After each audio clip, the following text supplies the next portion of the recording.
pelaksanaan razia dan himbauan kewajiban berbusana muslim oleh pemerintah Kabupaten Aceh Tenggara. Tim gabungan Dinas Syariat Islam Satpol PP WH dan Linmas, polisi militer TNI dan Polri menjaring sebanyak 500-an warga Aceh Tenggara yang berpakaian di luar standar syariat Islam. Kepala Bidang Pembinaan dan Penyuluhan Dinas Syariat Islam Hasbadi Mamasta mengatakan, sejak digelar pada Ramadan 1445 Hijriah lalu hingga Rabu 22 Mei 2024, tercatat sebanyak 500-an warga yang terjaring akibat berbusana di luar ketentuan syariat Islam. Meski demikian, jumlah warga yang terjaring terus menurun. Untuk itu, warga Aceh Tenggara diharapkan dapat meningkatkan kesadaran dan saling mengingatkan agar selalu berbusana sesuai syariat ketika beraktivitas di luar rumah, meski razia tidak digelar.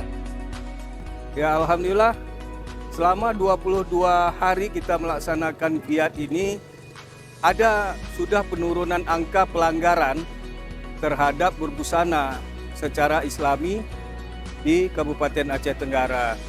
Nah, jadi kita berharap saudara-saudara kita yang muslim maupun muslimah ke depannya memiliki kesadaran terhadap pentingnya kita berbusana yang Islami sesuai dengan kaidah-kaidah syariat Islam. Selama 22 hari pelaksanaan razia dan himbauan kewajiban berbusana muslim, di antara 500-an warga yang terjaring didominasi oleh kaum laki-laki yang beraktivitas di luar rumah dengan mengenakan celana pendek. Tim Liputan Diskominfo Aceh Tenggara.